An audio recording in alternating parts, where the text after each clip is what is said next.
અરિહંતાણમ ઓમ નમો સિદ્ધાણમ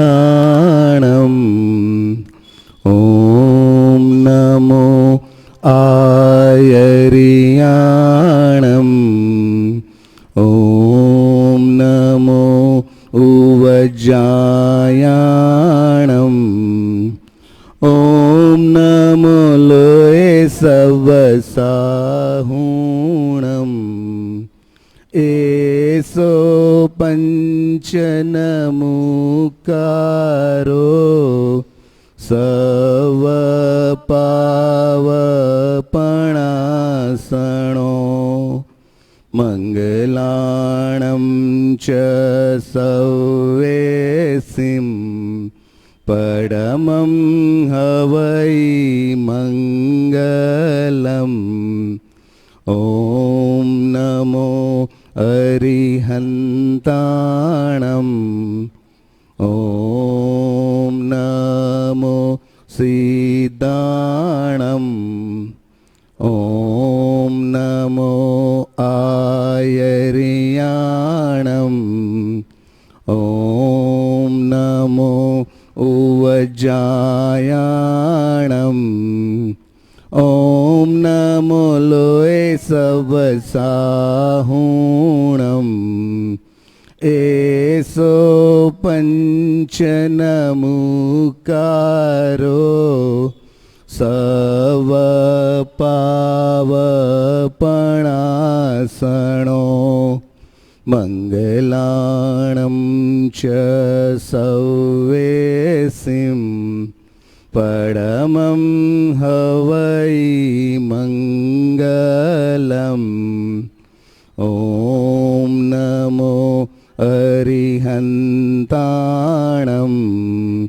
ઓમ નમો સિદ્ધાણમ ઓમ નમો આયરિયાણમ ઓમ નમો ઉવજાયાણમ ઓમ નમો લોય સવસાહૂણમ એસો પંચનમુકારો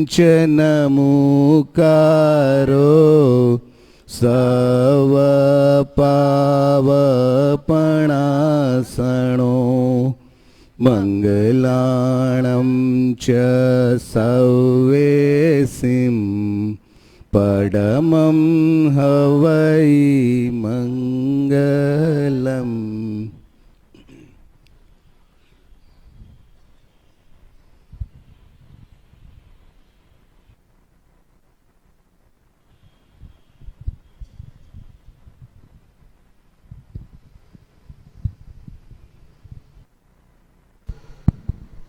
ઓમ સહજાત્મ સ્વરૂપ પરમ ગુરુ પરમ ગુરુ પરમ ગુરુ સહજાત્મ સ્વરૂપ પરમ ગુરુ પરમ ગુરુ પરમ ગુરુ સહજાત્મ સ્વરૂપ પરમ ગુરુ પરમ ગુરુ પરમ ગુરુ સહજાત્મ સ્વરૂપ પરમ ગુરુ પરમ ગુરુ પરમ ગુરુ પરમ.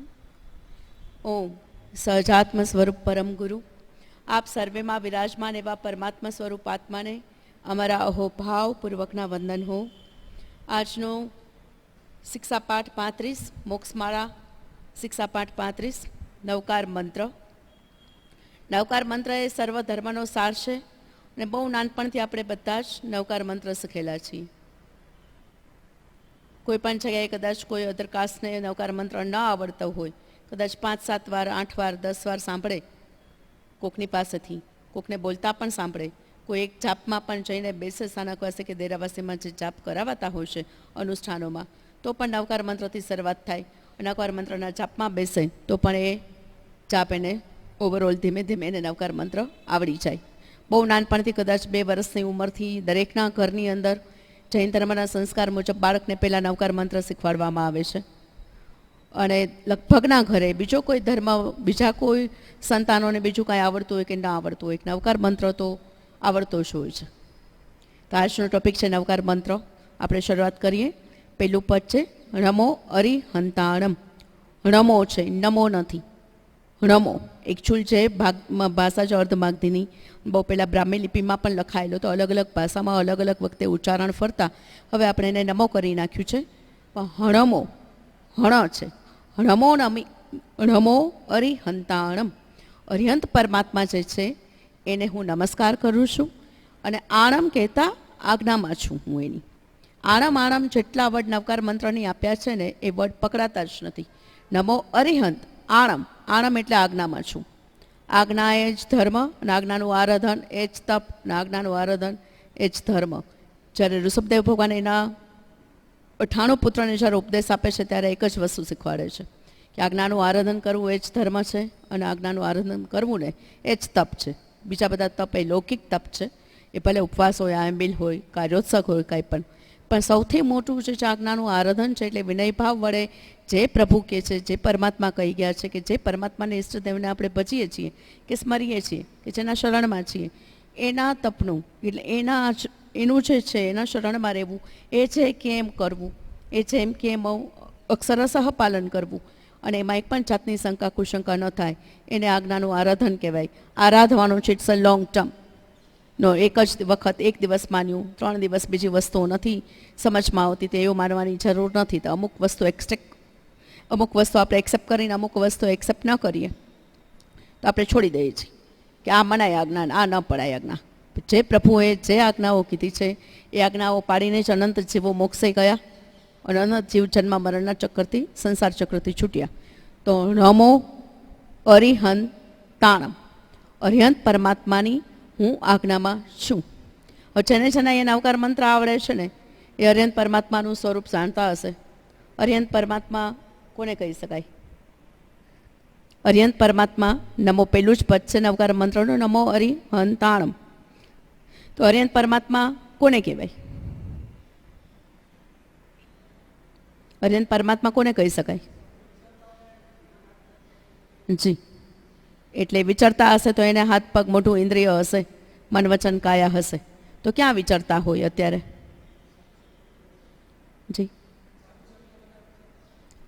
સાધુ સંત બહુ વિચરતા હોય, દીક્ષાર્થી હોય ને વિચરતા એટલે વિહાર કરતા હોય, કે પગપાળા જતા હોય એને વિચરતા કહેવાય. પણ અત્યારે નમો અરિહંતાણમ બોલીએ છીએ અનંતકાળથી નહીં, કમસે કમ જન્મ થયો ત્યારથી અત્યારની ઉંમર આપણી કોઈ પણ XYZ હોય, આપણે નવકાર મંત્ર હાલતા ચાલતા, ઉઠતા બેસતા, સૂતા, સવારે ઉઠીને બોલીએ, રાત્રે સૂતા પહેલાં બોલીએ, જમતા પહેલાં બોલીએ. અમુક એના નિયમો છે જે પાડતા હોય પહેલાં નવકાર મંત્ર બોલીને પછી જમવાનું સ્ટાર્ટ કરીએ, કોઈ પણ ટાઈમે, 3 કોઈ પણ ટાઈમે. તો જ્યારે નવકાર મંત્ર ગણીએ છીએ તો અરિહંત પરમાત્મા એ કોણ છે એની જ્યાં સુધી સાચી સમજણ નથી તો અરિહંત પરમાત્મા કોને કહી શકાય? અરિહંત પરમાત્મા તીર્થંકર. ક્યાં તીર્થંકર? તીર્થંકર સાચા. તીર્થંકર પરમાત્માને અરિહંત પરમાત્મા કહી શકાય, પણ ક્યાં તીર્થંકર? કોઈ એક તીર્થંકરનું નામ એમાંથી આવડે છે? અરિહંત પરમાત્મામાંથી કોઈ એક તીર્થંકરનું નામ આવડે છે? 20 વિહારમાન તીર્થંકરો છે, એ તીર્થંકર પરમાત્માઓ, એને અરિહંત પરમાત્મા કહેવાય. અત્યારે મન વચન કાયા સહિત પંચવૈદિક ક્ષેત્રની અંદર વિચરી રહ્યા છે. એના નામ કદાચ 20 ના આવડતા આપણે હમણાં લઈશું કે 20 તીર્થંકર પરમાત્માઓ જેને અરિહંત પરમાત્મા કહેવાય છે, એના નામ શું છે અને ક્યાં છે? જ્યાં સુધી જેને ભજીએ છે કે જેની આજ્ઞામાં રહેવું છે એ ક્યાં છે, શું છે, કેમ છે એની ખબર જ ના હોય તો આપણે એની કેવી રીતે આજ્ઞામાં રહી? મા બાપ કોઈ આપણને ઘરની અંદર માઇકમાંથી સંદેશો આપ્યા કરતા હોય અને આપણે નજરે એને ક્યારેય જોયા જ ન હોય. મા બાપ શું એ પણ ખબર ન હોય. મોટા થાય તો આપણને ખબર પડે કે મારી મમ્મી એને કહેવાય કે જેને 9 મહિના સુધી મારો ભાર ઉપાડ્યો અને મને પેટમાં 9 મહિના સુધી એને સાચવ્યો.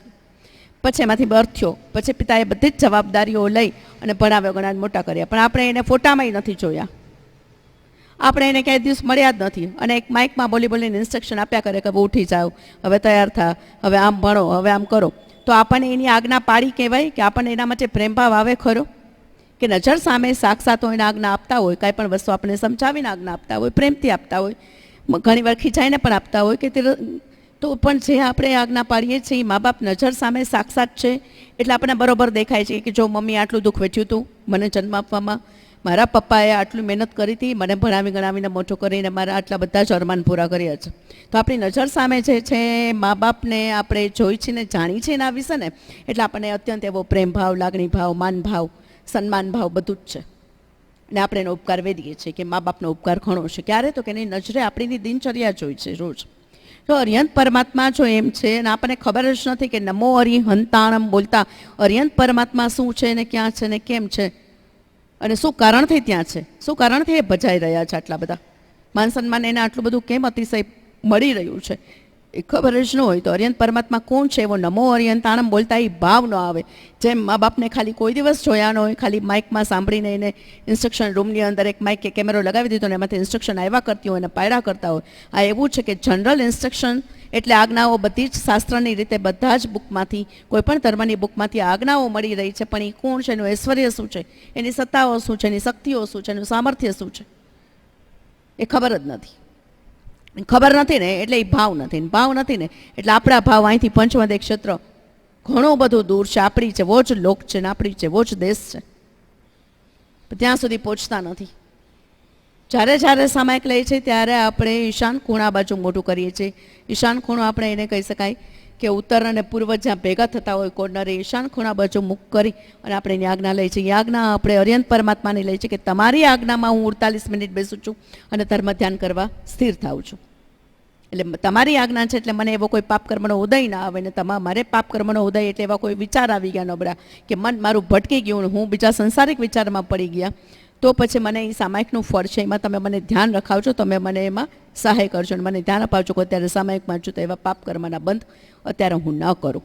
તો જ્યારે અરિહંત પરમાત્માની આજ્ઞા લઈ છે ઉઠીને ખાલી નમો અરિહંતાણમ ઘણા બોલતા હોય, ઘણા અરિહંત અરિહંત અરિહંત એનો જાપ પણ કરતા હોય છે. નમો અસિયા ઉષા એટલે એટલો શોર્ટ ફોર્મમાં જે આખો નકાર મંત્ર છે એના પણ જાપ ઘણા કરતા હોય છે. તો અરિહંત પરમાત્મા કોણ છે ને એની ખબર ન પડે ને એને ઐશ્વર્યની તો આજે એ જ વાત કરવી છે કે નવકાર મંત્ર ઘણા વર્ષોથી વખતોથી ઘરે ઘરે બોલાઈ રહ્યો છે. વડીલો બોલતા આવ્યા છે, યંગસ્ટર બોલતા આવ્યા છે, બાળકો પણ ઘરમાં બોલતા આવ્યા છે. બાળક કોઈ બોલતો હોય નવકાર મંત્રો 2-3 વર્ષનું થાય તો આપણને આનંદ થાય કે બાળક નવકાર મંત્ર આવડી ગયો, પણ એ નવકાર મંત્રના અર્થ અને શબ્દ જ્યાં સુધી એને સમજાવવામાં નહીં આવે ત્યાં સુધી રટ્ટા મારીને ગોખ્યા કરે છે. એ બોલી શકે છે, ઉચ્ચારી શકે છે, ભાવ વગર છે, કારણ કે ભાવ જ નથી. કોના માટે આ બોલી રહ્યું છે? મા બાપને જેમ જોતું નથી બાળક તો એના માટે ભાવ નથી આવતા. કોણ મા બાપ 9 મહિના પેટમાં ભાર ઉપાડ્યો કહેવાય કે એને ગર્ભમાં આપણને રાખ્યા કહેવાય, એ કોઈ દિવસ ઇમ્પોર્ટન્સ સમજાતું જ ન હોય. જેમ મા બાપનું ઇમ્પોર્ટન્સ વગર જો એ ન સમજાઈ શકે એમ અરિહંત પરમાત્મા ભલે અત્યારે દેખાતા નથી, પણ અરિહંત પરમાત્મા પંચમહાદેવ ક્ષેત્રની અંદર જેમ આપણું આ ભરત ક્ષેત્ર છે એમ ઈરવત ક્ષેત્ર છે ને એમ પંચમહાદેવ ક્ષેત્ર છે. આ ત્રણેય કર્મભૂમિના જ મનુષ્યો ત્યાં જન્મ લે છે. આપણી જેમ જ ત્યાં નગર છે, ગામ છે અને આપણી પેરેલલ જ છે. મેરુ પર્વત ત્રણેયની વચ્ચે છે. ત્રણેય લોક આજે 3 નામ લીધા આપણે ક્ષેત્રના, એમાંથી વચ્ચોવચ્ચ છે એ મેરુ પર્વત છે અને એ નહીં આપણે આ સાઈડ છે તો એ સામેની ઓપોઝિટ સાઈડ છે, પણ આપણા કરતાં ઘણો મોટો વિસ્તાર છે પૃથ્વીનો. એની જે જગ્યાઓ છે એની સ્પેસ છે આપણા કરતાં ઘણી મોટી છે. ત્યાં અત્યારે સદેહે વિચરી રહ્યા છે એટલે એને મન વચન કાયા છે, દીક્ષાર્થી પણ છે અને 500 ધનુષ્યનું દેહમાન છે. 500 ધનુષ્ય એપ્રોક્સિમેટ 5000 ફૂટની કાયા અત્યારે એ વિચરી રહ્યા છે ને એવા એ 20 તીર્થંકર છે. 20 છે, એક નથી, એક સાથે 20 વિચરી રહ્યા છે. એવડો મોટો દેશ છે કે એક સાથે વિચરતા હોય ને તો એકબીજાને ક્યારેય મળે નહીં, એકબીજાને ક્યારેય ભેગાઈ ન થાય. કોઈ એક દૂર આમ જેમ કે દરિયાની અંદર કોઈ એક શિપ ચાલ્યું જતું હોય તો એક શિપને બીજું શિપ ક્યાંક દૂરથી દેખાય, ભલે મળે નહીં તો ભટકાઈ જાય, પણ દેખાય કરું કે દૂર ક્યાંક બીજા શિપ ચાલી રહ્યા છે દરિયાની અંદર. પણ આ એવા 20 વેરમાન તીર્થંકરો છે કે એકબીજાને મળતાય નથી, એકબીજાને ભટકાતા નથી, એકબીજાને કંઈ કલેશ થતો નથી, છતાંય 20 તીર્થંકરો અલગ અલગ દિશામાં પંચમહાદેવ ક્ષેત્ર એટલું મોટું છે એમાં એ વિચરી રહ્યા છે. અને એ સાક્ષાત છે એટલે આપણે એની આજ્ઞામાં પહેલું જ પદ, ભલે એનો મોક્ષ નથી થયો અને સિદ્ધપદની પ્રાપ્તિ નથી થઈ, છતાં પહેલા પદમાં નિર્ગ્રંથ ગુરુ તરીકે કે ધર્મના સૌથી મોટા સ્થાપક તરીકે આપણે અરિહંત પરમાત્માને પહેલાં પચીએ છીએ. હજી એને 4 જ કર્મ ક્ષય કર્યા છે ને 4 કર્મ હજી બાકી છે ક્ષય કરવાના, પણ એને મૂળભૂત જે કર્મ એને જન્મ મરણના ચક્કર કરાવીને એ કર્મ એને ક્ષય કરી નાખે છે, એટલે પૂર્ણ કરી નાખે છે. એના આત્માના પ્રદેશ પર એક પણ કર્મ રહ્યું નથી. એ જ્ઞાનાવરણીય કર્મ, દર્શનાવરણીય, મોહનીય અને અંતરાય, આ 4 કર્મ છે એને ક્ષય કરી નાખ્યા છે. 4 કર્મ હજી બાકી છે કે એનું નામ છે, આપણે એનું નામ લેશું એટલે એને નામ છે, એક એને શરીર છે, એનું ગોત્ર છે, એ વેદનીય છે, હંમેશા સાતા વેદનીય જ છે, એને અસતા ક્યારે આવતી જ નથી, એને શરીરમાં કોઈ જાતની તકલીફો થતી નથી. તો નામ, ગોત્ર, વેદનીય, એ જે બાકીના જે છે ને આયુષ્ય, હજી એને એક આયુષ્ય છે, હજી અત્યારે વિચરી રહ્યા છે ને, આવતી 24 અને 6, 7મા તીર્થંકરનો જન્મ થશે ને ત્યારે એ મોક્ષ જશે. ઇટ્સ ટુ લોંગ, બહુ જ મોટું ને લાંબુ આયુષ્ય હોય એને અર્યંત પરમાત્મા કહેવાય. આપણે અર્યંત પરમાત્માનો વિસ્તાર જોયો કે શું હોય અર્યંત પરમાત્માનું ઐશ્વર્ય.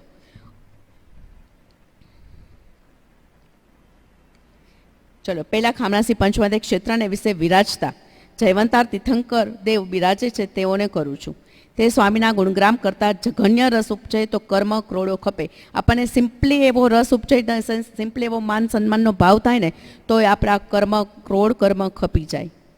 અને પછી ઉત્કૃષ્ટ રસ ઉપજે એટલે બહુ અત્યંત એવો એના માટે ભાવ આવી જાય તો આપણા આ જીવ આપણું તીર્થંકર નામ ગોત્ર પણ બંધન કરી લે. એને જે તીર્થંકરપણું પ્રાપ્ત કર્યું છે ને એવું તીર્થંકરપણું આપણને પણ ભવિષ્યકાળની અંદર ફ્યુચરમાં આપણને પ્રાપ્ત થાય.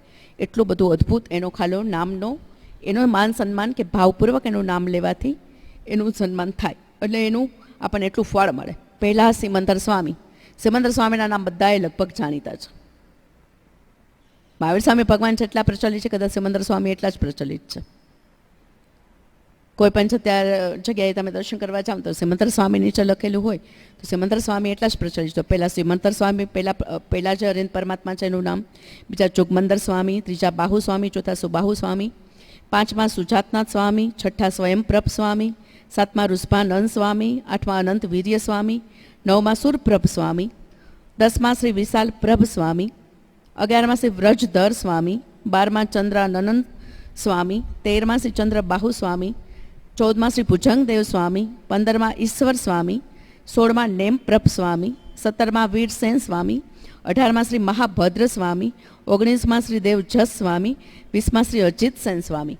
આ 20 વિહરમાન તીર્થંકર કદાચ બોલેલું 20 વિહરમાન તીર્થંકર ઘણા બોલતા હોય છે, બાકી એનાથી વિશેષ કશું જ નથી જાણતા. આજે સમંદર સ્વામીનું નામ છે એ હજી પ્રચલિત છે, બાકી આ બધા વિશેષ નામ પણ નથી જાણતા. જે અરિયન પરમાત્માને આપણે ભજીએ છીએ, નવકાર મંત્રમાં રોજ સવારે રાત્રે આખો દિવસમાં ગમે ત્યારે યાદ કરીએ છીએ, એ અરિયન પરમાત્માનું ઐશ્વર્ય, એ અરિયન પરમાત્મા ક્યાં છે એ ખબર ન હોય તો આપણે બેઝિકથી કક્કો બારખડી જેમ ભણતા હોય એમ બેઝિકથી ભણવાની જરૂર છે. નવકાર મંત્રથી સ્ટાર્ટ કરીને આપણે સામાયિક શું કામ કરીએ છીએ, પ્રતિક્રમણ શું કામ કરીએ છીએ, છકાઈના જીવની રક્ષા કીધી છે તો છકાઈના જીવ ક્યાં ક્યાં ને કેવા ને કેટલા પ્રકારના હોઈ શકે. 84 લાખ જીવાયુઓની કીધી છે તો 84 લાખ જીવાયુઓનીના ક્યાં જીવ હોઈ શકે એ દરેક વસ્તુ ડિટેલથી જાણીએ તો એ અંતરંગથી એનો ભાવ આવશે, એનો અંતરંગથી ભાવ આવશે. તો કહ્યું કે અંતરંગથી ઉત્કૃષ્ટ રસ આવે તો આપણને પણ તીર્થંકર નામ ગોત્ર બાંધી શકીએ. એ પણ આપણી જે મનુષ્યતાને એને પણ કરણી ધર્મકરણીઓ કરી અને એના કારણે એને તીર્થંકર નામ ગોત્રનો બંધનું ઉપાર્જન કર્યું. તો આપણે પણ એ કરી શકીએ. એ કરી શકવા માટે આપણે એની સામર્થ્યતા મેળવવા માટે આપણે એને ભજીએ છીએ. અને સામર્થ્યતા ન મળે, કીધું કે જગન્ય રસ બી ઉપજે, બહુ નોમિનલ એવું પણ ઇન્ટરેસ્ટથી કે ભાવથી પ્રેમથી આપણે ભજીએ તો પણ આપણા ક્રોડ કર્મ ખપે, કરોડો વર્ષના કર્મ ખપી જાય એનું નામ લેવા માત્રથી. એ જગન્ય તીર્થંકર 20 અને ઉત્કૃષ્ટ હોય તો 160 તેઓને મારી તમારી સમયની વંદના હોજો. એ ઓછામાં ઓછા 20 હોઈ શકે ને મેક્સ ટુ મેક્સ 160 સુધી પણ જઈ શકે. એ અત્યારે પંચોદય ક્ષેત્રમાં જ્યાં વિરાજમાન છે અત્યારે 20 છે, પણ ઉત્કૃષ્ટ હોય ને ઘણા બધા જીવો એવું તીર્થંકર પુણ્ય બાંધી લીધું હોય તો ઉત્કૃષ્ટમાં ઉત્કૃષ્ટ એ જ ક્ષેત્રની અંદર 160 જણા પણ હોઈ શકે તીર્થંકર. તે સ્વામીનાથ કેવા છે, હવે એની ડિટેલ આવે છે કે કેવા છે ભગવાન. તો કે મારા તમારા મનની વાત જાણી દેખી રહ્યા છે. આપણા મનમાં શું ચાલુ છે, શું મનમાં એક એક જીવના ભાવ છે, આપણા જ નહીં દુનિયાના આખા અત્યારે અહીંયા પૃથ્વીલોકમાં વિરાજતા બધા જ જીવોના ભાવમાં, આખા બ્રહ્માંડમાં જે કોઈ જીવ જ્યાં છે એના મનમાં શું ચાલી રહ્યું છે ને મન સહિત એટલે સંજ્ઞ પંચેન્દ્રિય જીવો જેટલા છે એના મનમાં શું ચાલી રહ્યું છે ને એ જાણી દેખી રહ્યા છે કે એને ખબર પડે, જાણી શકે અને દેખી શકે, જોઈ પણ શકે કે અત્યારે આ જીવ ભલે અહીંયા બેઠો હોય ભરત ક્ષેત્રમાં કે ઈરવત ક્ષેત્રમાં પણ એના મનની અંદર આ ભાવ ચાલી રહ્યો છે. ઘટની વાત જાણી રહ્યા છે એટલે બધી જગ્યાઓ પણ જોઈ શકે. સમયની વાત જાણી દેખી રહ્યા છે એટલે આપણા મનની અંદર એક સમયની અંદર અનંતા વિચારો પાસ ઓન થઈ જતા હોય ને, તો એ સમયે આપણી અંદર શું ચાલી રહ્યું છે ને, સેકન્ડે તો બહુ મોટો પાર્ટ છે, પણ સમયે શું ચાલી રહ્યું છે ને એ પણ ભાવને એ જાણી દેખી શકે એટલું ઉત્કૃષ્ટ જ્ઞાન છે. 14 રાજલોક અંજલિ જલ પ્રમાણ જાણી દેખી રહ્યા છે. 14 રાજલોક હાથમાં અંજલિ જળ લઈ અને હાથમાં જેમ આટલું હથેળીમાં બધું દેખાઈ શકે એમ એની હથેળીમાં એને આખા 14 રાજલોક દેખાઈ રહ્યા છે. 14 રાજલોક એટલે આખું બ્રહ્માંડ આવી ગયું, આખું યુનિવર્સ આવી ગયું, એને જાણી દેખી રહ્યા છે. પછી તે સ્વામીને અનંત જ્ઞાન છે. આટલું જ્ઞાન હોય એટલે અનંત જ્ઞાન જ હોય, ઇન્ફાઇનાઇટ, એનું કાઉન્ટિંગ ન કરી શકે, આનું કોઈ લિમિટ નથી, લિમિટલેસ જ્ઞાન છે એટલે અનંત જ્ઞાન.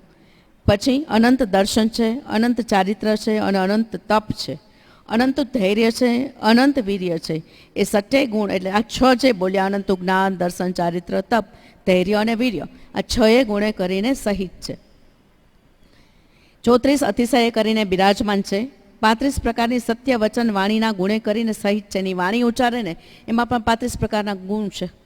એનો પણ શાસ્ત્ર ઉલ્લેખ કરે છે કેવા પ્રકારના ગુણ હોય, કે વાણી કોઈ રિપીટેટિવ ન હોય, એકને એક વર્ડ ઘણાના આદત હોય, બરોબર છે એવું કાંઈ પણ વર્ડ ઘણા બધાને એવું આદત હોય, કોઈ પણ વસ્તુ બોલે એની પાછળ એડ કર્યા કરે, તો એવી રિપીટેટિવ ન હોય એની વાણી. એવા ઘણા બધા વાણીના જે દોષ છે ને એ એનામાં હોય. 35 પ્રકારની વાણીના અતિશય કરીને સહિત છે. 1008 ઉત્તમ ગુણ લક્ષણ કરીને સહિત છે. 1008 લક્ષણ છે એની અંદર. ઘણા બધા જીવોને પગની અંદર કે હાથની અંદર કે માથાની અંદર કે આખા બોડીની અંદર કોઈ માછલીનું હોય, કોઈ શંખ હોય, કોઈ ચક્ર હોય, કોઈ ધનુષનું હોય, એવા ઘણા બધા ઉત્તમ લક્ષણો કીધો છે. 1008 એના બોડીની અંદર આવા એક કોકને ધજા દેખાતી હોય એટલે એવું ચિહ્ન બનતું હોય. તો એ બધા જ 1008 ઉત્તમમાં ઉત્તમ છે ને એ બધા જ ચિહ્ન એના એક બોડીમાં હોય. ઘણાને સાથિયા જેવું ફોર્મેટ થતું હોય, પગમાં કે એવી વેઇન વાઇઝ, કે હાથમાં ચા દેખાય છે એવી જે દેખાય છે નસો એના વાઇઝ એવું ફોર્મેટ થતું હોય. એવા 1008 ચિહ્ન આપ્યા છે. એ બધા જ લક્ષણો એનામાં છે. 18 દોષ રહિત છે. 12 ગુણે કરી સહિત છે. બેઝિકલી હરિયન પરમાત્માના 12 ગુણ કહેવાય. હરિયન પરમાત્માને કેટલા ગુણ હોય તો 12 ગુણ હોય. 12 ગુણે કરી સહિત છે. 4 કર્મ ઘનકાતી ક્ષય કર્યા છે અને બાકીના 4 કર્મ પાતળા પાડ્યા છે. એટલે 4 કર્મ ઘનકાતી ક્ષય કર્યા છે એટલે હમણાં જ કીધું કે જ્ઞાનાવરણીય, દર્શનાવરણીય અને મોહનીય અને અંતરાય, 4 કર્મ છે એ હંમેશા સંપૂર્ણ નાશ થઈ ગયું છે. એટલે હવે ફરી પાછો જન્મ નહીં લે. જન્મ મરણને જરૂરી એવા મોહનીય કર્મ જે છે એનો એને નાશ કરી નાખ્યું છે. બાકીના 4 છે એ પાતળા પડી ગયા છે, જે સાવ ઓછા નોમિનલ કન્ડિશનમાં છે. આ ભાવ પૂરો કરશે અને મોક્ષ જશે એટલે એ પણ ક્ષય થઈ જશે. મુક્તિ જવાના કામી થકા વિચરે છે. હજી મોક્ષ નથી થયો, એને ઈચ્છા અને ભાવ છે. મોક્ષ આ ભાવમાં છેલ્લો ભાવ છે અને મોક્ષ થશે. ભવ્ય જીવોના સંદેહ ભાંગે છે. જે ભવિ જીવને કોઈ પૂછવા આવે કે શંકા કુશંકા થાય તો એના સંદેહ ભાંગે છે. સજોગી, સશરીરી, કેવળ જ્ઞાની, કેવળ દર્શની, યથાખ્યાત ચારિત્રના ધારણહાર છે. ક્ષાયિક સંકિત, શુક્લ ધ્યાન, શુક્લ લેશિયા, શુભ ધ્યાન, શુભ જોગ, 64 ઇન્દ્રોના પૂજનિક, વંદનિક, અર્ચનિક છે. પંડિત વીર્ય આદિ અનંત ગુણે કરીને સહિત છે. એને શુક્લ ધ્યાન ને શુક્લ લેશિયા જ હોય. આપણે આર્ત ધ્યાન, રૌદ્ર ધ્યાન, ધર્મ ધ્યાન અને શુક્લ ધ્યાન, આ 4 પ્રકારના ધ્યાનની આપણને ખબર છે. છેલ્લું જ્ઞાન છે, છેલ્લું ધ્યાન છે એ શુક્લ ધ્યાન છે. એની અંદર અદ્ભુત એવું એ ધ્યાનમાં બેસે તો અદ્ભુત એવું ધ્યાન કરી શકે, પણ હવે એને ધ્યાનમાં બેસીને સ્થિર થવાની જરૂર નથી. બેઝિકલી એના જે આત્માના ગુણો છે એ પોતાની અંદર સ્થિર થઈ ગયા છે અને 12 ગુણ પ્રગટી ગયા છે. અને આ છેલ્લો ભાવ છે અને અત્યંત એવું આશ્ચર્ય, અનંત એવા ગુણો છે એની અંદર પ્રગટી ગયા છે. એના હિસાબથી એને શુક્લ ધ્યાન અને શુક્લ લેસ્યા જો એટલે એની આભા મંડળો એ સફેદ, એકદમ તેજસ્વી, એકદમ ભરપૂર તેજથી ભરપૂર હોય એનું આભા મંડળ. ધન્ય તે ગ્રામ, નગર, રાયહણી, પૂર, પાટણ, જ્યાં જ્યાં પ્રભુ દેશના દેતા તકા વિચરતા હશે ત્યાં જ્યાં એ દેશના આપે છે 75 ક્ષેત્રની અંદર અત્યારે ત્યાં રાયસર, તલવર, માંડંબીય, કોડંબીય, શેઠ, સેનાપતિ, ગાથાપતિ સ્વામીની દેશના સાંભળી એને કર્ણ પવિત્ર કરતા હશે તેમને ધન્ય છે. સ્વામીના દર્શન દેદાર કરી નેત્ર પવિત્ર કરતા હશે તેમને પણ ધન્ય છે. અસ્નાદિક 14 પ્રકારનું દાન દઈ કર પવિત્ર કરતા હશે તેમને પણ ધન્ય છે. કે જે લોકો 75 ક્ષેત્રમાં અત્યારે વિચરી રહ્યા છે, આપણી જે મનુષ્ય છે કે રાજા રાણી છે કે નગરપતિ છે, સેનાપતિ છે, એ લોકોને ધન્ય છે કે એને સાક્ષાત જોઈ શકે છે, એની વાણી સાંભળી શકે છે, એના દર્શન કરી શકે છે અને નેત્ર પવિત્ર કરી શકે છે. આપણે અત્યારથી એ વસ્તુ કરી શકતા હોય પણ આપણે આ ભાવથી વસ્તુ ન કરી શકીએ એવું નથી. ઘણા બધા સંવત્સરણની ભાવયાત્રા કરાવતા હોય છે. કે સંવત્સરણ ભગવાન જ્યાં દેશના આપે અને પરમાત્મા એને સંવત્સરણ કહેવાય. ઘણી વખત તમે ક્યાંક સંવત્સરણ જોયા હોય પિક્ચરમાં, ફોટામાં, ઘણા મંદિરોમાં પણ સંવત્સરણ હોય છે. આપણે ત્યાં દિગંબર મંદિર છે ત્રિકોણબાગ, પાછળની બેક સાઈડમાં સંવત્સરણની આખી રચના કરી છે કે પ્રભુ જ્યાં દેશના આપે ને ત્યાં સંવત્સરણની રચના દેવલોકના દેવો આવીને કરતા હોય. એટલે આપણી જેમ મંદિર કે આપણી જેમ ઉપાશ્રય કે દેરાસર ના હોય, ઉદ્યાનમાં વિચરતા વિચરતા પ્રભુ જ્યાં સ્થિર થાય ને ત્યાં સંવત્સરણની રચના કરી દે દેવલોકના દેવો. તો દેવલોકના દેવો પણ એની સાથે સાથે ફરતા હોય, એની સેવામાં હાજર હોય.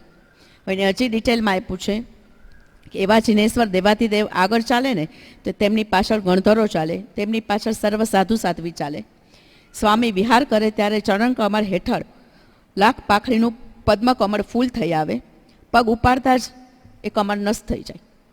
આ દેવલોકના દેવોની રચના કરે કે ભગવાન જ્યાં પગ ઉપાડીને મૂકે ને તો આખું પદ્મકમળ, એટલે આખું કમળ સહસ્ત્ર પાખડીનું, 1000 પાખડીનું કમળ થઈ આવે. એ પગ ઉપાડીને આગળ જાય, એક પગ ત્યાં એ પાછું જે પદ્મકમળ છે એ વિલીન થઈ જાય. વળી કાંટા સામે મુખે હોય તો ઊંધા મુખે થઈ જાય. નદી નાળા હોય ત્યાં પાળ બંધાઈ જાય, એટલે નદી નાળામાંથી પ્રભુને ચાલવું ન પડે, ઓટોમેટિકલી પાળ બંધાઈ જાય. સ્વામી હજારો ગામનો વિહાર કરે તો પણ થાકતા નથી. તેઓ વનપાલકની આજ્ઞા લઈને ઉદ્યાનમાં વિચરે છે. સ્વામી જેવા સ્વામી અર્યંત પરમાત્મા જ્યાં સંવત્સરણની રચના કરીને એને દેવલોકના દેવને, ઇવન મનુષ્યને જ્યાં જ્યાં એને દેશના દેવી છે અને કાંઈ એને બોધ આપવો છે તો પણ એ વનપાલકની આજ્ઞા લઈ અને એમાં બેસીને આજ્ઞા લઈએ કે હું અહીંયા સંવત્સરણની રચના કરીને અમે બેસીએ.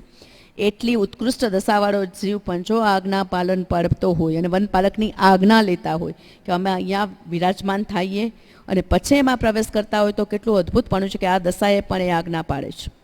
એને એવું નથી કે આને પૂછવાની શું જરૂર છે, આપણું પાસે અનંત ઐશ્વર્ય છે આપણી પાસે, આપણે મોટા ભગવાન છીએ, આપણને આટલા લોકો ભજે છે, છતાં પણ એ વનપાલકની આજ્ઞા લઈ અને વિચરે છે. જ્યાં ઘણું મિથ્યાત્વ હોય ત્યાં દેવતા, હવે આ જે સંવત્સરણની રચના છે એની ડિટેલ આવી કે સંવત્સરણમાં કેવું કેવું બનાવે, તો કે જ્યાં ઘણું મિથ્યાત્વ હોય ને એટલે દેવતા ત્રિગડા ગઢની સંવત્સરણની રચના કરે. દેરાસરમાં ક્યાંય ગયા હોય ને તો ત્રિગડું જોયું હશે, 3 લેયર જેમાં હોય અને પછી ભગવાનને વચ્ચે વિરાજમાન કરે, એના પર છત્ર હોય. ઘરે કદાચ વાસ્તુ પૂજા માટે કે કોઈ પણ પૂજા માટે જ્યારે ત્રિગડું લઈ આવીએ કદાચ દેરાસરથી, મે બી દેરાસરી હોય તો નો બેટર, કે એમાં એ ત્રિગડા ગઢ છે એ ગઢની રચના ત્યાં ઓરિજિનલી થાય. આ એનું આપણે પ્રતિક રૂપે બનાવીએ છીએ કે ત્રિગડા ગઢની રચના કરે છે. રૂપાનો ગઢ અને સોનાના કાંગરા, પહેલું લેયર છે એ રૂપાનો ગઢ એટલે ચાંદીનો, એના પર સોનાના કાંગરા. બીજા લેયરની અંદર સોનાનો કાંગરા અને સોનાનો ગઢ અને રત્નના કાંગરા, અને ત્રીજા ગઢની અંદર રત્નનો ગઢ અને મણિરત્નના કાંગરા રચાય છે. ચારે દિશાએ એક એક દરવાજો હોય છે, દરેક દિશામાંથી એક લેખે દરેક કોટને 4 દરવાજા હોય છે. સંવત્સરણમાં પ્રથમ કોટમાં ચડવાના 10,000 પગથિયા છે, બીજા અને ત્રીજા કોટમાં 5,000 પગથિયા છે. એમ કુલ 20,000 પગથિયા એક એક હાથના અંતરે હોય છે. તેને ચડતા ચડતા કોઈ ચડનારને દેવાદિદેવના પ્રભાવથી થાક વર્તાતો નથી. એટલે પહેલા લેયરમાં જે કેપેસિટીવાળા ના હોય તો એ નીચે બેસતા હોય તો 10,000 પગથિયા તો એ નહીં ચડવાના છે. પછીના લેયરમાં 5,000 બીજા એટલે 15,000, પછીના લેયરમાં 5,000 બીજા એટલે ટોટલ 20,000. પણ દેવોની જે રચના છે એના કારણે જીવ 20,000 પગથિયા ચડી જાય તો પણ થાક લાગતો નથી. સંવત્સરણના મધ્ય ભાગમાં તીર્થંકર ભગવાન અષ્ટ પ્રાતિહાર્ય યુક્ત વિચરે છે, એટલે વિરાજે છે, બેસે છે. સંવત્સરણમાં ભગવંતની 12 ગુણ ઊંચો તત્કાળ અશોક વૃક્ષ થઈ આવે. આ જે 8 પ્રતિહાર્ય કીધા, 8 પ્રતિહાર્યમાં શું થાય તો ભગવાન જ્યારે એને પગથિયે એમ ચડવાની જરૂર નથી, ભગવાન જ્યાં વિરાજે ને ત્યાં ઓટોમેટિકલી એનીથી 12 ગણું ઊંચું અશોક વૃક્ષ થઈ જાય. આપણે ઘણી વખત ભગવાનની પ્રતિમા જોઈએ તો ઉપર તમે વૃક્ષ જોયું હશે, ભગવાનના ભામંડળની ઉપર વૃક્ષ થાય, અશોક વૃક્ષ કહેવાય. એ 12 ગણું ઊંચું ભગવાનના દેહમાન બેઠા વિરાજ્યા પછીનાથી ઊંચું 12 ગણું વૃક્ષ થઈ આવે. તેની ઉપર બેસીને અને પછી સંવત્સરણમાં ભગવાનની ઉપર 12 ગણો ઊંચો તત્કાળ તરત જ અશોક વૃક્ષ થઈ આવે. તેની નીચે પાદપીઠ સહિત રત્નચડિત સુવર્ણનું સિંહાસન થઈ આવે. તેની ઉપર બેસીને ભગવાન ઉપદેશ આપે છે. ત્યારે તે વખતે લાંબી લાંબી મોતીઓની ઝાલરવાળા એકના ઉપર એક એમ 3 છત્રો ભગવંતના મસ્તક ઉપર ઊંચે દેખાય છે. ગાયનું દૂધ અને કમલના તંતુઓથી પણ અતિ ઉજ્જવળ કેસવાળા રત્નચડિત દંડયુક્ત 64 જોડ ચામરો ભગવંતની આજુબાજુ વીંઝાય છે. દેવલોકના દેવો આવે, આ અશોક વૃક્ષની રચના કરે, સંવત્સરણની રચના કરે, પ્રભુને એની સાથે કોઈ લેવા દેવા નથી. કારણ કે દેવલોકના દેવોની એ રચના છે અને ઐશ્વર્ય માટે કરે છે, એનું પ્રભુને ક્યાંય અભિમાન નથી. પ્રભુને ખાલી બેસીને દેશના જ આપવાની છે. બાકી બધું જે કોઈ વ્યવસ્થાઓ કરે છે, દેવલોકના દેવ કરે છે, તો આવું અશોક વૃક્ષ હોય, મોતીઓની ઝાલર હોય, એટલે છત્ર હોય, 3 એક પછી એક કેટેગરી વાઇઝ, મોટું નાનું નાનું. પછી પ્લસ નીચે આજે મેં કીધું કે રોપાનો ગઢ હોય, સોનાના કાંગરા, મણિરત્નના કાંગરા. તો પ્રભુને એની હારે કોઈ લેવા દેવા નથી, કારણ કે એ બધું જળ છે, એમ સમજે છે કે આ વસ્તુની અંદર ક્યાંય પડવાનું નથી. એ દેવલોકના દેવો ઐશ્વર્ય પ્રભુનું છે, એટલે પ્રભુના ભક્તિભાવ માટે, સેવાભાવ માટે, પૂજાભાવ માટે દેવલોકના દેવો એના માટે કરી રહ્યા છે. એની સાથે પોતાને ઇન્ટરનલી કોઈ કનેક્શન નથી, એનો કોઈ એના માટે એનો ભાવ નથી, એનો એને મોહ નથી, એની એને માયા નથી, એના વિચાર પણ નથી. ભલે મન હોય તો પણ એને એવો વિચાર નથી કે આ બધું મારા માટે થઈ રહ્યું છે. ભગવંતના સંવત્સરણમાં પંચવર્ણી અચેત ફૂલોની વૃષ્ટિ થાય, પ્રભુ બિરાજે એટલે. અચેત ફૂલ, એમાં સચેત ન હોય, જીવતા ના હોય ફૂલ, એટલે અચેત ફૂલની વૃષ્ટિ થાય છે. અતિ સત્વાધિક અને વૃષ્ટિ થાય છે, અને તેના ઢીંચણ પ્રમાણ ઢગલા થાય. પ્રભુ બેઠા હોય ને એના ઢીંચણ સુધી બેઠા હોય ત્યાં સુધી એ ઢગલા થઈ જાય ફૂલના. ભગવંતની પાછળ અંબોડાના સ્થાને અત્યંતિક તેજવાળું ભા મંડળ વિરાજે છે. તેથી કરીને ભગવાનના 4 મુખ દેખાય છે.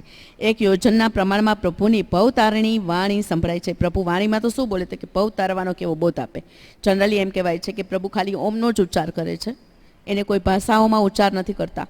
ઓમનો ખાલી ફક્ત નાદ કરે ને એટલે ત્યાં જે બાજુમાં જે કાંઈ બેઠા છે ને, હજી ડિટેલ આવશે કોણ કોણ બેઠા છે એની દેશના સાંભળવા. એની પરસદા કહેવાય, એની દેશના સાંભળવા પરસદામાં કોણ કોણ બેઠા હોય, કોણ કોણ આવતું હોય, તો ભગવાન ખાલી ઓમનો ઉચ્ચાર જ કરે છે. એની એકને ડિટેલ છે, એમ આપણે ભાષા બોલીએ છીએ એમ ડિટેલથી શબ્દ નથી બોલાતા. ભગવાનના 4 મુખ, ફરી આપણે ચૌમુખજી ઘણી વખત જોયા છે દેરાસરની અંદર દર્શન કરતો, 4 સાઈડ ભગવાનના મોઢા દેખાતા હોય. ભગવાન બેઠા પૂર્વ દિશા બાજુ એક જ બાજુ હોય, પણ ભામંડળ તેજો મંડળ જે પાછળ છે ને, એટલે એનું રિફ્લેક્શનથી 4 સાઈડ દેખાય છે. કે ભગવાન આ સાઈડ બેઠા હોય નહીં દેખાય, બેક સાઈડ બેઠા હોય નહીં દેખાય, આ સાઈડ બેઠા હોય તો પણ ભગવાન દેખાય, ને ફ્રન્ટમાં બેઠા હોય તો પણ ભગવાનને એમ જ લાગે કે ભગવાન મારી સામે બેઠા છે. ભગવાન એક જ સાઈડ બેઠા હોય છે, પણ ભામંડળના કારણે 3 સાઈડ એ ભગવાન દેવલોકના દેવોની રચના છે કે ભગવાનના મોઢા 4 સાઈડ દેખાય, એટલે કોઈ એક ફ્રન્ટમાં જ બેસવાની જરૂર નહીં. એને બધાને એમ જ લાગે કે ભગવાન મારી સામે બેઠા છે અને મને દેશના આપી રહ્યા છે. પ્રભુની ભવતારણી વાણી સંભળાય છે. તે સંવત્સરણમાં ભરાયેલી 12 પ્રકારની પરિસદા, એટલે પરસદા બરાબર સાંભળે છે. હે સ્વામી, આપનાથી ઈશાન ખૂણમાં શ્રાવક, શ્રાવિકા અને વૈમાનિક દેવો બેસે છે. ઈશાન ખૂણામાં પ્રભુની ઈશાન ખૂણા બાજુ શ્રાવક ને શ્રાવિકા, આપણી જેમ જે દીક્ષાર્થી નથી ને શ્રાવક શ્રાવિકા છે એ બેસે, અને વૈમાનિક દેવો બેસે. અગ્નિકોણમાં સાધુ સાધ્વી અને વૈમાનિક દેવો, એની દેવીઓ બેસે. વાયવ્ય કોણમાં ભવનપતિના દેવો અને વાણવ્યંતર દેવો અને જ્યોતિષીના દેવો બેસે. નૈઋત્ય કોણની અંદર ભવનપતિની દેવીઓ, વાણવ્યંતરની દેવીઓ અને જ્યોતિષીની દેવીઓ બેસે. પ્રકારાંતરે 4 જાતિના દેવો, 4 જાતિની દેવીઓ, મનુષ્ય અને મનુષ્યાણી, તિર્યંચ અને તિર્યંચાણી, એમ 12 જાતની પરિસદા આપની વાણી સાંભળે છે. એમાં તિર્યંચ પણ આવે, બર્ડ્સ એનિમલ્સ પણ બેસવા આવતા હોય છે, મનુષ્ય પણ બેસવા આવતા હોય છે, રાજા પણ બેસવા આવતા હોય. સાધુ સાધ્વી છે, દીક્ષાર્થી છે.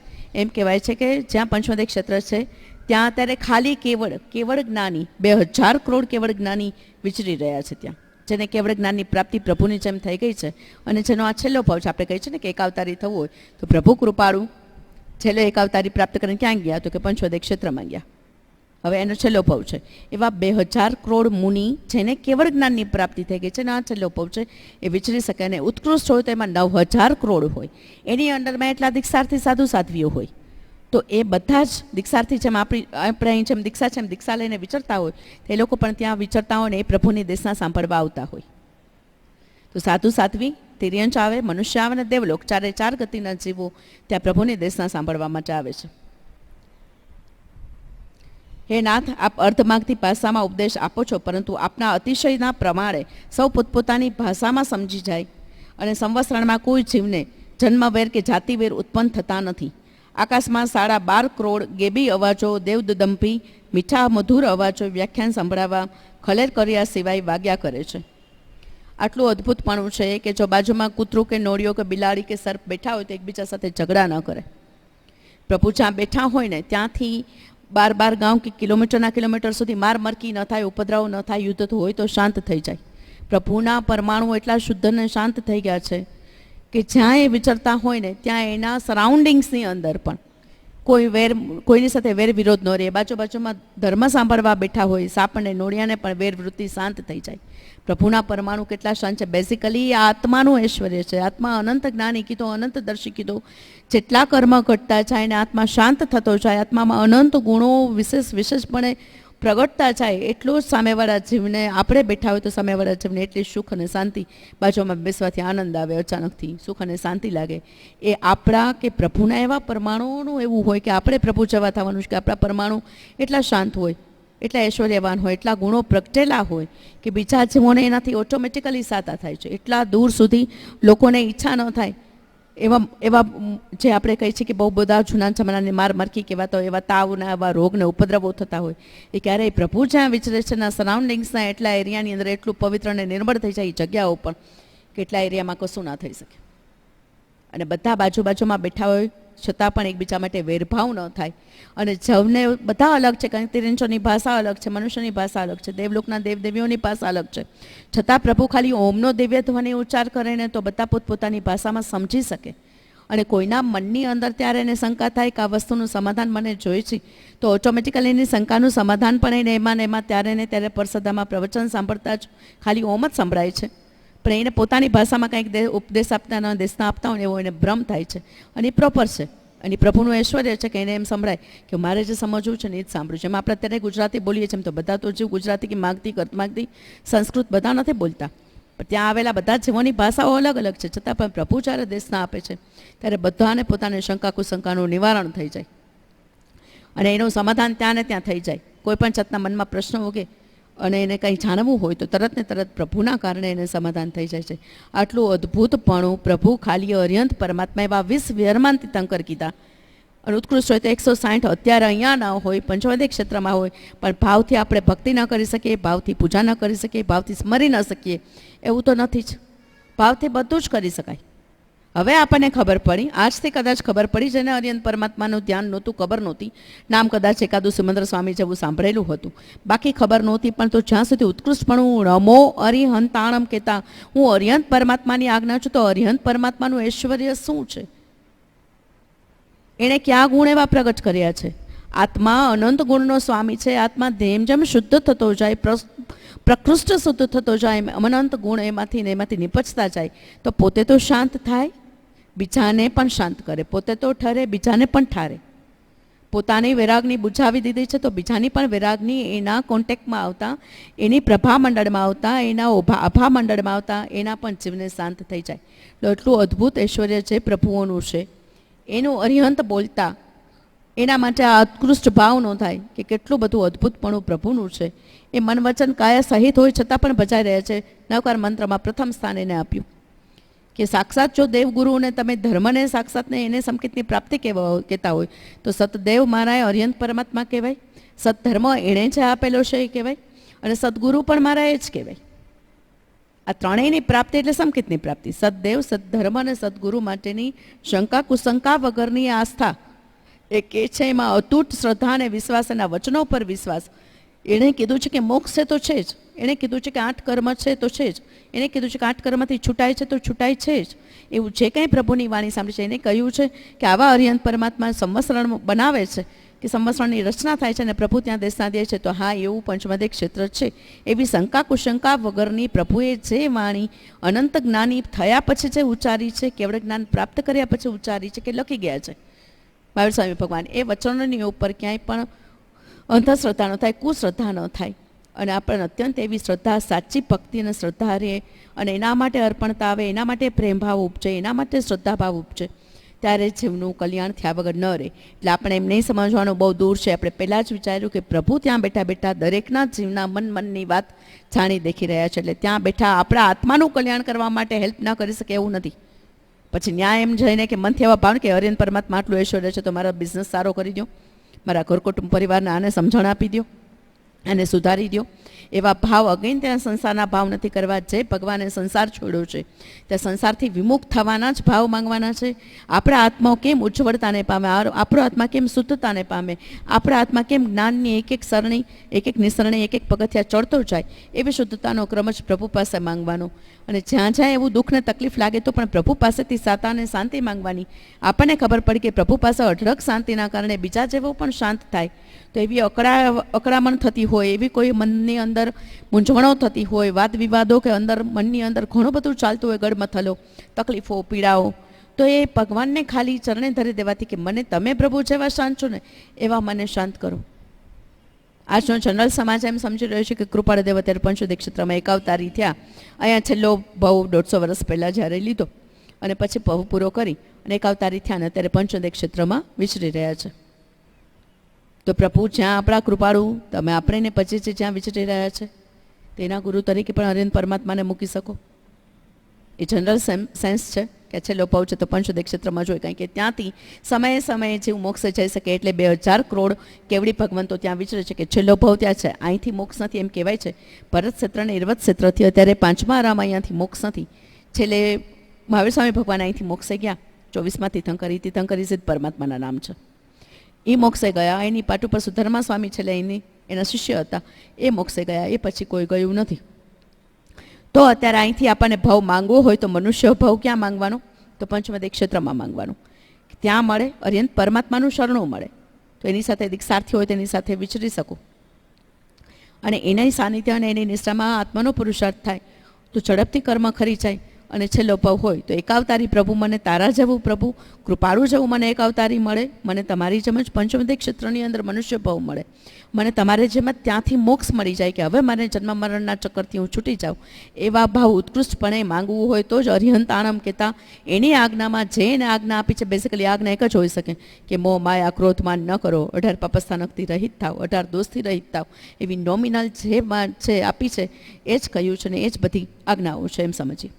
તો એ આજ્ઞાઓમાં ક્યાંય પણ આપણને આજ્ઞા પાડતા ન ફાવે કે આજ્ઞા આપણાથી વિસરાઈ જાય, ચૂકાઈ જાય અને અગેન પાછા આપણે મનુષ્ય જેવા સંસારી છીએ એવા થાય. તેવું અહીંયા આપણે મનુષ્ય સંસારના છીએ, દીક્ષાર્થી નથી, છતાં પણ આપણે પંચોદય ક્ષેત્રમાં જન્મ ન મળે, પ્રભુનું શરણ ન મળે એવું નથી.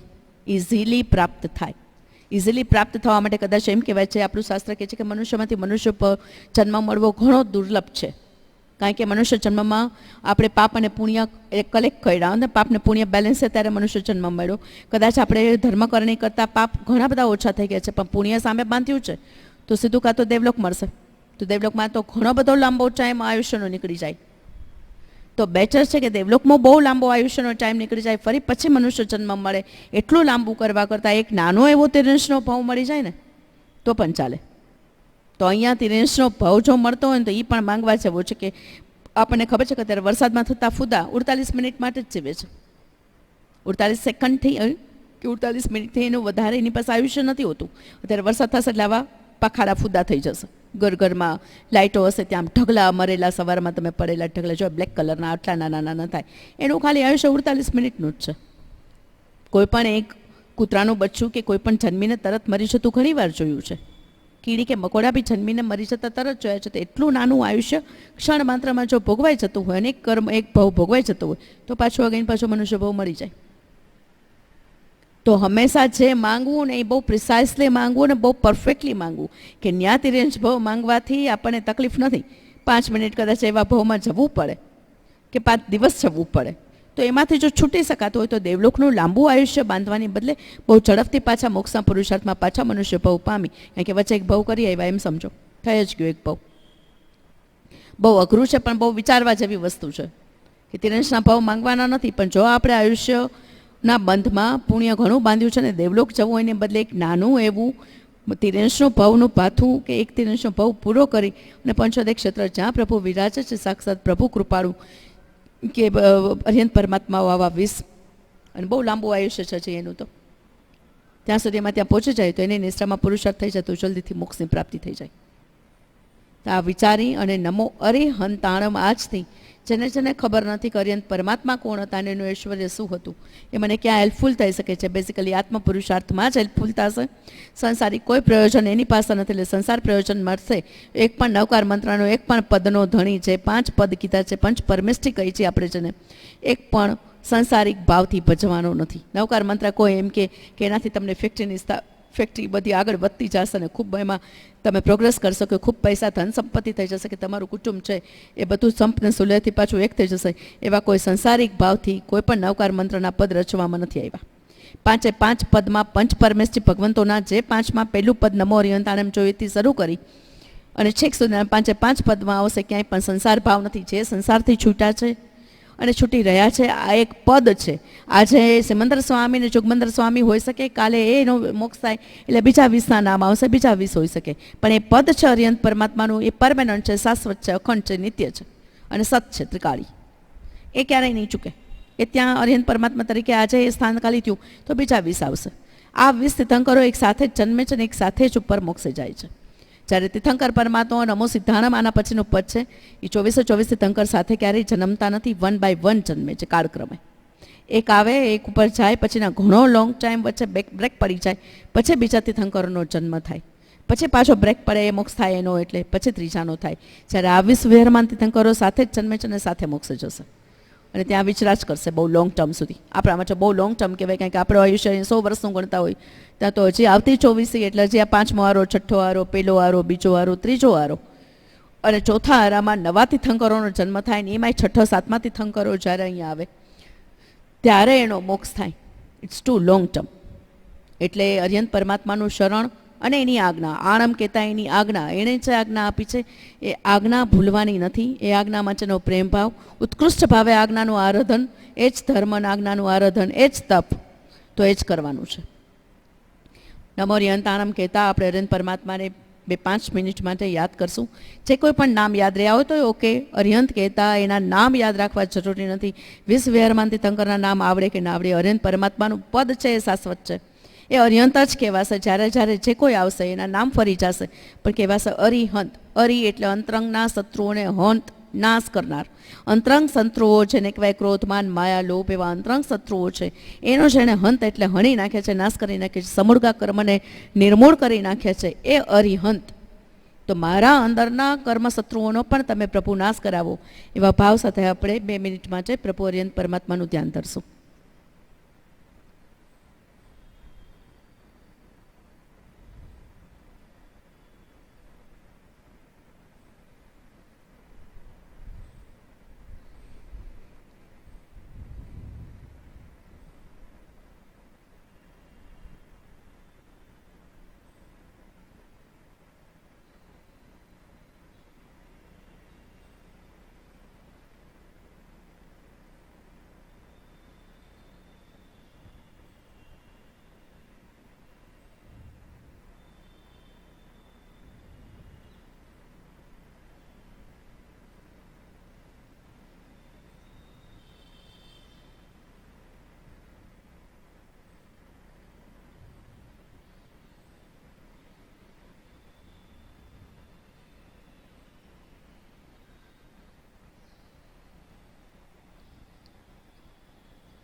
ઓમ શાંતિ શાંતિ શાંતિ.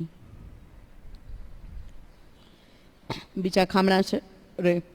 બીજું છે નમો સિદ્ધાણમનું પદ.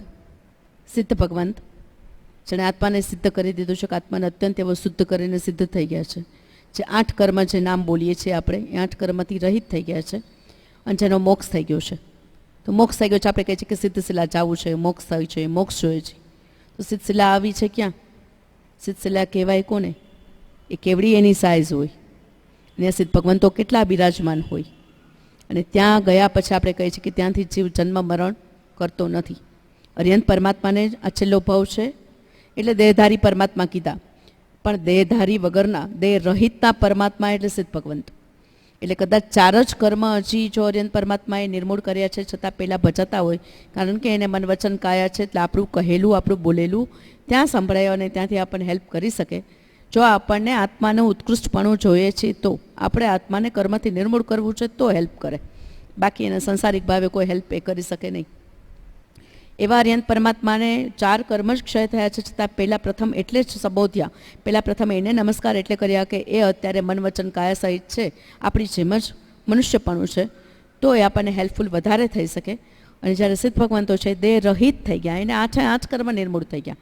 અને સિદ્ધશિલા પર બિરાજમાન છે, જેના ઉપર પ્રવચનો ચાલતા જ રહેતા હોય છે. કોઈક પ્રવચનકારો જે જૈન ગ્રંથોમાંથી કે જૈનોમાં જૈનિઝમ જે ચલાવતા હોય છે, બધા સાધુ સાધ્વીજીઓ આ જ પ્રેરણાઓ, શ્રાવક શ્રાવિકાઓ કોઈ પણ વ્યાખ્યાન આપતા આ જ પ્રેરણા કરતા હોય કે જન્મ મરણના રહિત થાવ, જન્મ મરણથી રહિત થાવ, 84 લાખ જે વયોની દુર્ગતિમાંથી, મુશ્કેલીઓમાંથી છૂટો. એવા જે રહિત થઈ ગયા છે, એવા જે સિદ્ધ થઈ ગયા છે. નમો સિદ્ધાણમ, એ સિદ્ધ પરમાત્મા અનંત છે. એ પાછા 1 2 4 5 નથી, અનંત જેવ અત્યાર સુધી સિદ્ધ થઈ ગયા. તો નમો સિદ્ધાણમું, એવા નમો છે, નમો નથી અગેન, નમો સિદ્ધાણમ, તો એવા સિદ્ધ પરમાત્માઓને હું વંદન કરું છું. આણમ કહેતા હું એની આજ્ઞામાં સ્થિર છું. અર્યન પરમાત્માની આજ્ઞામાં સ્થિર છું. સિમિલર વેથી સિદ્ધ ભગવંતની આજ્ઞામાં સ્થિર છું. તે એવા તો જે સિદ્ધ થઈ ગયા છે ને, અત્યારે બીજા કોઈના નામ અનંત જીવ સિદ્ધ થયા છે. અનંત જીવ પંચમદય ક્ષેત્રથી સમયે સમયે ત્યાંથી મોક્ષને પામતો હોય અને ત્યાંથી દ્વાર ખુલ્લા છે મોક્ષા એમ કહેવાય છે. એટલે 2000 કરોડ વિચરતા હોય કેવડી જ્ઞાન જેને પ્રાપ્ત થઈ ગયું છે, જેનો આ છેલ્લો ભવ છે, એકાવતારી છે, આ છેલ્લો ભવ છે. 2000 કરોડ તો એવા શિષ્યો, એટલે એના શિષ્ય થયા. કેવળ જ્ઞાનીઓ વિચરતા હોય તો અર્યન પરમાત્માના શિષ્ય હતા. એનો આ છેલ્લો ભવ છે. તો સમયે સમયે ત્યાંથી મોક્ષનો દ્વાર ખુલ્લા છે, ત્યાંથી મોક્ષે જઈ શકાય છે. પંચમદય ક્ષેત્રમાંથી મોક્ષે જઈ શકાય. આપણે ભરત ક્ષેત્રમાં છીએ. આપણે છેલ્લે મહાવીર સ્વામી ભગવાન ચોથા આરાના છેડો પૂરો થયો ત્યારે, એના પછી એના શિષ્ય સુધર્મા સ્વામી મોક્ષે ગયા. એ પછી કોઈ જ જંબુ સ્વામીની પાછળ પર સુધર્મા સ્વામી આવે, સુધર્મા સ્વામી પછી અહીંથી કોઈ મોક્ષે નથી ગયું. તો અહીંયા ચોથો આરો કે દિવસનો ખતમ થઈ ગયો ને આપણે અત્યારે 5મા આરામાં છીએ. એના પણ અત્યારે આટલા વર્ષ 2100 વર્ષ જેવું, એટલે 2000ની સાલ બોલીશું તો આપણે 2000 વર્ષ જેવું તો એનું પણ નીકળી ગયું છે. મારા સ્વામી ભગવાનને 2500 વર્ષ થયા કે 2600 વર્ષ થયા આપણે એમ બોલીએ છીએ. તો નમો સિદ્ધાણમ કહેતા સિદ્ધ પરમાત્માઓ કોણ છે, એનું ઐશ્વર્ય એની પાસે પણ શું છે, એને માટે ભાવ આવવા બહુ જ જરૂરી છે. કે જ્યાં આપણે જવું છે એને ભજવા પડશે. એની રીતિ રિવાજો, નિયમો એની ખબર હોવી જોઈશે. એનું ઐશ્વર્ય, એનું જ્ઞાન, એની શક્તિઓ, એનું સામર્થ્ય એની પણ ખબર હોવી જોઈશે. કે જો આપણે સિદ્ધ થવું છે તો આપણી પાસે ક્યાં ગુણ હોવા જોઈએ જે એની પાસે છે. પ્રભુ પાસે ક્યાં ગુણ છે એવા જે મારી પાસે પણ એવા ગુણ હોવા જશે કે મારે એવા પ્રાપ્ત કરવા પડશે. પણ આપણને ખબર જ ન હોય કે અહીંયા ઇન્વેસ્ટમેન્ટ કરવાથી કોઈ શેર માર્કેટમાં મને કેટલા રૂપિયા મળશે. આ એવું છે, નવકાર મંત્ર બોલે જાય છે પણ આપણને ખબર જ નથી કે આ ઇન્વેસ્ટમેન્ટનું ફળ શું. નમો સિદ્ધાણમ સામાન્ય રીતે બોલવાથી પણ અત્યંત એવું ફળ આપે. ઘણા બધા કર્મની નિર્જરા થાય, પણ ભાવથી ને ઉત્કૃષ્ટપણે કરવાથી બહુ ઝડપથી કર્મની નિર્જરા થાય ને આપણે બહુ ઝડપથી એ જગ્યા પર પહોંચી શકીએ. તો જ્યાં સુધી આપણને ખબર જ ન હોય એનું ઉત્કૃષ્ટ ફળ શું છે, સિદ્ધ થવાનું ફળ શું છે, શું કામ સિદ્ધ થવાનું શું કામ, તો કે તો પછી જૈનમાં કરો, મર્યા કરો, ફૂલ થાવ, પથ્થર થાવ, પાણી થાવ, પંખી થાવ, પશુ થાવ, બધી જ ચૂંગીઓની બધી જ વસ્તુ બધું જ ખુલ્લું છે. હોસ્પિટલમાં જાઓ, માંદા પડો, સાજા થાવ, પાછા માંદા થાવ. કાંઈ પણ વસ્તુની ચક્કેડામાં, જેમ ઓલે મેરીગો રાઉન્ડ છે, હમણાં આવશે મેળાનું સિઝન, ચક્કર માર્યા જ કરે, ઉપરથી નીચે, ઉપરથી નીચે, ઉપર જાય. ઘણી વખત સારો એવો ભાવ મળ્યો હોય ત્યારે ઉપર હોય, દેવલોકનો ભાવ હોય, આપણને સારું ગણાતો હોય સ્વર્ગલોકનો, તો બહુ બધા ઐશ્વર્ય હોય, બહુ બધી ધન સંપત્તિ હોય, ઘણી બધું કાંઈ પણ જાતનું કાર્ય હોય છે. ત્યાંથી પાછા હેઠા પડો એટલે ફરી પાછા તે રેન્જમાં જાઓ, એકેન્દ્રિયમાં જાઓ, પાછા ઉપર જાઓ, પાછા નીચે જાઓ. તો આ મેરીગો રાઉન્ડ છે કે ઇવન આમ મેરીગો રાઉન્ડ સમજતા હોય, પણ 84નું ચક્કર જેમ ઘાણીનો બળદ ચક્કર ફર્યા કરે પણ ખબર જ નથી કેટલું અંતર કિલોમીટર ચાલ્યો, પણ ત્યાં ને ત્યાં જ છે. એમ સિમિલર વેથી આપણો આત્મા અનંતકાળથી જન્મ મરણ કરે છે તો ત્યાંનો ત્યાં જ છે. જ્યાં સુધી એ કર્મથી રહિત નહીં થાય, કર્મથી રહિત થવા માટેની સમજણ ખાલી મનુષ્ય ભાવમાં જ મળે. મનુષ્ય ભાવ બહુ રેર મળે છે. 2000 સાગરોપમનું આયુષ્ય ખાલી ટોટલ મનુષ્ય ભાવમાં મળે. કદાચ એમાં 15 ભાવ એમાં આવી ગયા મનુષ્યના, તો 15 ઉપર 16મો ભાવ નથી. જ્યારે પ્રભુ કહે છે પણ 15 ઉપર 16મો ભાવ આવી નથી, કાં તો મોક્ષે જાઓ અને કાં તો નીચે જાઓ. એકડે એકથી પાછું ચાલુ કરો, કારણ કે સમજતા નથી, સુધરતા નથી. એક બાળક સ્કૂલમાં સમજતું ને સુધરતું ન હોય તો પનિશમેન્ટ આપે કે હવે તમે 5 10 15 દિવસથી કહો છો કે તું હોમવર્ક કરીને આવતો નથી આવતો, તો હવે બહાર જાઓ ક્લાસથી અને ઘરે જઈને બેસો, પેરેન્ટ્સને લઈને આવજો. આ એમ પનિશમેન્ટ છે કે જો 15 ભાવ 2000 સાગરોપમનો કાળ આપણે મનુષ્યમાંથી પરમાત્મા થવા માટે આપ્યો પ્રભુએ, અને એના માટે એની યોગ્ય સમજણ આપી, એના માટેની બધી પાત્રતાઓ આપી, એના માટેને આપણને ઇન્દ્રિયો આપી, એના માટેને આપણે અનુકૂળતા આપી છે, અને છતાં એનો આપણે ઉપયોગ નથી કરતા પ્રોપર. તો આ પનિશમેન્ટ છે. અગેન પાછા મૌન્ય કર્મમાં 84 લાખ ચક્કરમાં પાછા જાઓ. પાછો જ્યારે બધા ચક્કરના ચકેડા પૂરા થાય ફરી પાછા મનુષ્યમાં આવો છતાં હવે અનંતકાળથી હું ભટકું છું એનું કારણ જ આ છે કે અનંતકાળથી સમજણ મળી છે, લેવી નથી, કરવું નથી. જૈન ધર્મ થઈને, જૈન ધર્મી થઈને જો આપણને અર્યંત પરમાત્મા સિદ્ધ પરમાત્મા કોણ છે એની ખબર ના હોય તો બીજાને શું સમજણ આપશું? બીજાને શું એમાંથી શીખવાડશું? આપણી પેઢીઓને આપણે વારસામાં શું આપીને જશું? પેઢીઓને વારસામાં સોના, હીરા, ચાંદી, શેર માર્કેટ, ઘર, બધું કે જમીનો આપીને જવી છે. એનું જેટલું લક્ષ્ય છે એટલો લક્ષ્ય પેઢીઓને ધર્મના વારસામાં કે મારા સંસ્કારમાં આપણને કરતા જોશે તો આપણા બાળકો ઓટોમેટિકલી એમાંથી શીખશે. પણ આપણને જ કરતા નહીં જોવે તો આપણી પેઢી કોઈ વસ્તુ નહીં શીખે. જે જન્મથી મા બાપ પાસેથી નથી શીખતો એ આગળ જતાં એનામાં પણ ધર્મ પ્રચલિત નથી થતો. અને એને નથી આવડતું એટલે એની જનરેશનને નથી આવડતું. તો આપણી પાસે જે આ વારસો છે અદ્ભુત એવો, એ વારસો જે મૂકીને ગયા છે તીર્થંકરો આપણા માટે, એ વારસો મૂકીને આ પ્રવચનો, આ આગમો પ્રભુ કૃપાળુ મૂકીને ગયા છે. એના માટે ઐશ્વર્ય, એના માટેનું આપણને અહોભાવ, પૂજ્ય ભાવ, માન ભાવ, સત્કાર ભાવ, સન્માન ભાવ કાંઈ હોય જ નહીં. એની આજ્ઞામાં સ્થિરપણા રહેવાની ઈચ્છા જ ન હોય તો આપણે ક્યાંથી આપણી પેઢીને પણ કશું આપી જશું? વારસામાં વસ્તુ આપી જવા કરતાં વારસામાં આત્માના ગુણો કેમ પ્રગટે? આ જન્મ મરણના ચક્કરથી રહિત કેમ થવાય? અને બહુ સિમ્પલ નોમિનલ આપણે રોજ પ્રેક્ટિકલ પુરુષાર્થ દર વખતે સત્સંગમાંથી આપીએ છીએ કે બહુ નોમિનલી સંસારમાં રહીને જ બાળકો, સંસાર, ઘર પરિવાર સાથે રહીને પણ કર્મથી રહિત થઈ શકાય. ઘર પરિવાર રહીને આપણે કીધું છે કે અર્યંત પરમાત્માનું ખાલી અર્યંત અર્યંત અર્યંત એમ પણ ઉચ્ચારવાથી ઇટ્સ અ સિમ્પલ. એમાં માન ભાવ પણ નથી. આપણે અર્યંત પરમાત્મા નથી બોલતા, અર્યંત પ્રભુ પણ નથી બોલતા. એને એવું નથી મને પ્રભુ કંઈ નથી સંબોધતા કે પરમાત્મા કંઈ નથી સંબોધન આપતા. અર્યંત અર્યંત બોલવાથી પણ અંતરિક શત્રુઓનો નાશ થાય અને એના જેવું ઐશ્વર્ય પ્રગટે. એટલું સિમ્પલ વસ્તુ તો હાલતા ચાલતા ઉઠતા બેસતા પણ થાય. એના માટે દીક્ષાર્થી હોવું જરૂરી નથી, એના માટે સંસાર છોડવો જરૂરી નથી. સંસારમાં રહીને કરી શકાય એવું પ્રભુ કૃપાળુ દેખાડી ગયા કે 4 બાળકો હતા અને આટલો હીરાના વેપારમાં વ્યસ્ત હતા, મોતીના વેપારમાં વ્યસ્ત હતા, છતાં પણ એ કરી શક્યા. બહુ નાની ઉંમરના નાના થોડા સમયમાં કરી શક્યા. આપણને તો લાઈફ સ્પાન મોટી છે કદાચ. અહીં બધા બેઠા છે કદાચ કેટલી ઉંમરના, આપણે અડધે પહોંચી ગયા હોય, હજી અડધી જણની કદાચ આપણી બાકી હોય. તો આપણી પાસે તો ઘણું બધો હજી ટાઈમ છે સુધારવા માટે, સમજવા માટે, સફાળા જાગી જવા માટે. પણ જાગવું એ પહેલું પદ છે કે જાગવું જોઈએ. જીવને અંતરંગથી લાગવું જોઈએ કે અર્યંત અર્યંત અર્યંત બોલ્યા કરવાથી પણ મારા કર્મ જો નિર્જરામાં જતા હોય અને મને દીક્ષાએ ન લેવી પડતી હોય, મને કોઈ પણ જાતના વ્રત નિયમ સંયમ પાળવી ન કરી શકાતું હોય, મારાથી તપ પણ ન થતું હોય, પણ હું એની આજ્ઞામાં છું. એણે મને કહ્યું છે કે તારા આત્માને શુદ્ધ કરવો હોય તો કોઈ એક મંત્ર સ્મરણ, વોટ એવર જે પણ આવડતું હોય એ મંત્ર સ્મરણ પર સ્થિર થાવ. પછી સહજાત્મ સ્વરૂપ પરમ ગુરુ આવડે, અર્યંત આવડે, ખાલી ઓમ આવડે, હું આત્મા છું આવડે, વોટ એવર કાંઈ પણ જે બોલવું હોય એ બોલીને પણ કોન્સ્ટન્ટ બોલવાનો પરિચય રાખો. કોન્સ્ટન્ટ મનની અંદર એ કોન્સ્ટન્ટ રૂટીનમાં વણાય જ જવું જોઈએ અને બોલ્યા જ કરવું જોઈએ. એ કોન્સ્ટન્ટ બોલાવાના પરિચયથી જ કર્મની નિર્જરા થશે. એના માટે કોઈ બહુ મોટા કાર્ય કરવાની જરૂર નથી. ઇન્વેસ્ટમેન્ટ કરવું હોય કે જમીન લેવી હોય તો બહુ બધા કમાણી કરવી પડે ને પછી ક્યાં સારી મળે, શું સારી મળે, જમીનના ભાવ ક્યાં વધે, બહુ બધું લાંબા વિચાર કરવા પડે. શેર માર્કેટનું ઇન્વેસ્ટમેન્ટ કરવું હોય તો લાંબા વિચાર ખૂબ બધા કરવા પડે કે આમાં આ સ્ક્રિપ્ટમાં કરું, આ સ્ક્રિપ્ટમાં કરું. આટલો તો વિચાર, આટલા તો કામ અહીંયા પણ નથી આપ્યા. મોક્ષે જવું બહુ સરળ અને સહજ છે. પ્રભુ કૃપાળુને કહ્યું છે કે મોક્ષનો માર્ગ સરળ છે, સ્વચ્છ છે, સુગમ છે ને સર્વત્ર છે. સરળ કીધો, સ્વચ્છ કીધો, સુગમ કીધો, બહુ ઇઝી છે.